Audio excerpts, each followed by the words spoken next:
आपने देखा था वो खास इंटरव्यू जिसमें आपको बता रहे थे हिलियस कैपिटल के समीर अरोड़ा साहब। एक बयान आपके सामने और रखता हूं, और वो है कोटक एएमसी के ग्रुप प्रेसिडेंट और एमडी नीलेश शाह साहब का। वो ये कह रहे हैं कि निफ्टी 16,000 भी हो सकता है। तो एक बार सुनते हैं वो इंटरेस्टिंग बयान और उसके बाद फिर आगे बढ़ते हैं। मार्केट कहां पे जाएगा एक साल के अंदर ये कहना मुश्किल है, बट आने वाले समय में निफ्टी 14,000, 15,000, 16,000 क्रॉस करेगा। Answer is yes. कब क्रॉस करेगा मुझे मालूम नहीं है। इस वक्त हमें लगता है कि फाइनेंशियल सर्विसेज सेक्टर में अपॉर्चुनिटी है, एंड इसमें फंड बेस्ड देखा जाए तो प्राइवेट सेक्टर बैंक से एनबीएफसीज है, नॉन फंड बेस्ड देखा जाए तो जनरल इंश्योरेंस है, लाइफ इंश्योरेंस है, एसेट मैनेजमेंट है, माइक्रो फाइनेंस फंड बेस में ही आ जाएगा। उसके सिवा एक और बड़ा सेक्टर इस वक्त अच्छा दिख रहा है, वो बिल्डिंग मटेरियल का है। अब की बार 16,000, अब ये 12,500 नहीं, 16,000 का स्तर भी आपको देखिए आगे चलकर देखने को मिलेगा, ये कह रहे हैं नीलेश शाह साहब। तो बुलिश कमेंट्स हर तरफ से देखने को मिल रहे हैं। तो हेमंत जी ऐसा करते हैं, 16,000 का जो निफ्टी है वो अपने आप तो चलेगा नहीं, वो तो स्टॉक्स के कंधों पे ही चलेगा। बिल्कुल चलेगा, है ना? कंधों पर ही। तो आरएचएस में आप देख रहे हैं कौन कौन से स्टॉक्स हैं जो रिकॉर्ड हाई में आपको ट्रेड करते हुए दिख रहे हैं। निफ्टी पर वो हैं Divi's lab, HDFC bank, Kotak Mahindra bank और एशियन पेंट्स। चंदन जी से जुड़ते हैं और उनसे पूछते हैं कि कहां वो मोहर लगा रहे हैं लॉन्ग साइड की। चंदन जी बताइए कौन से आपके 2 स्टॉक पिक्स हैं आज के लिए, और फिर आशीष चतुर्मोता साहब से जुड़ेंगे। बिल्कुल, देखिए थोड़ा सा इको प्रॉब्लम है।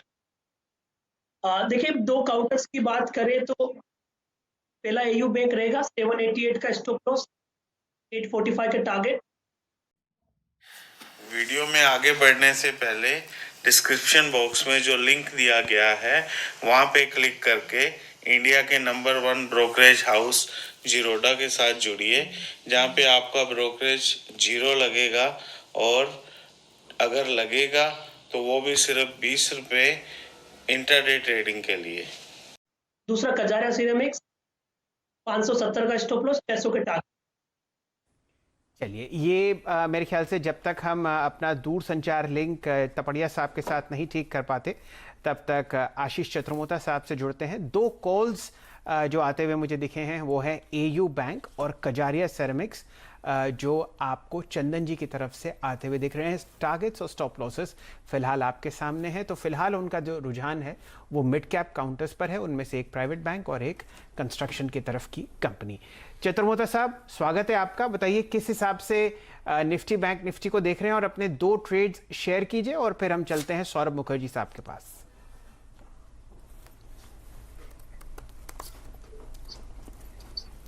चलिए मेरे ख्याल से आज दूरसंचार विभाग जो है हमारा वो सर्विस में नहीं है, तो थोड़ी दिक्कत हमें आशीष चतुर्मोता साहब के साथ भी आ रही है।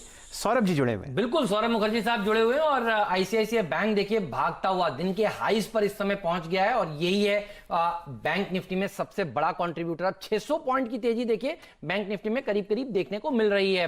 मुखर्जी साहब स्वागत है आपका, और आपको भी नए ऑल टाइम हाईज की खूब लख बधाइयां।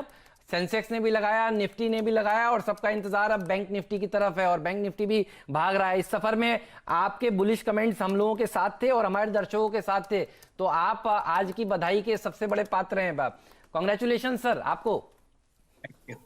Thank you very much. सबको बधाई होनी चाहिए। कोविड के अंधेरे के बाद एक नया उजाला आ रहा है, सबको सेलिब्रेट करना चाहिए। जी जी। अच्छा सर, ये दिवाली से पहले जो नई दिवाली है, ये बताइए अब और कितनी रैली यहाँ पर देखने को मिलेगी? अप्रोच क्या होनी चाहिए? जनरली हम देखते हैं ऑल टाइम हाईज पर आकर थोड़ा सा बाजार रुकता है, आपका एनालिसिस क्या कहता है? इस बार रुकेगा या रुकेगा ही नहीं, बस भाग जाएगी? क्योंकि एफआईएस का फ्लो बहुत ही जबरदस्त रहा है पिछले 2-3 दिनों में। देखिए एफआईएस ने भर कर भारतीय बाजारों में पैसा डाला है। तो देखिए अगर हम फंडामेंटल तौर पे देखें फ्लोज को, थोड़ा सा फ्लोज थोड़ी देर बाद में आता हूं।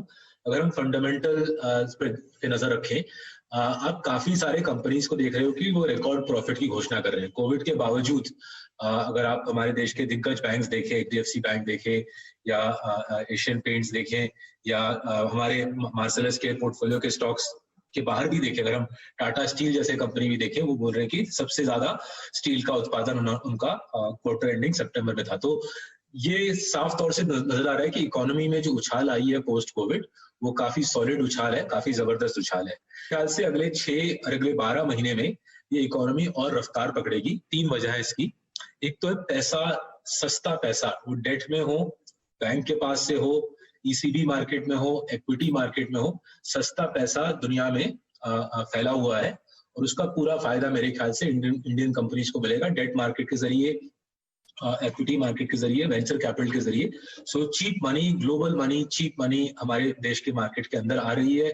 बैंकिंग सिस्टम में लिक्विडिटी बहुत है, इसका पूरा फायदा मेरे ख्याल से अगले 6 से 12 महीने में नजर आएगा। दूसरा है ऑपरेटिंग लेवरेज। कोविड की वजह से कंपनीज ने काफी भारी कॉस्ट कटिंग की इस साल के पहले 3, 4, 5 महीने में।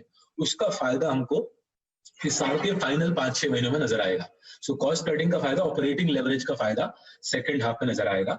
और जो तीसरी चीज जो इंडिया की बराबर जो हिस्ट्री रही है कि जब कभी भी यूएस में रिसेशन आता है, जब कभी भी यूएस में रिसेशन आया, लास्ट 40 साल का ट्रेंड है, इंडियन इकोनॉमी अगले 2 से 3 साल भारी इकोनॉमिक रिकवरी दिखाती है।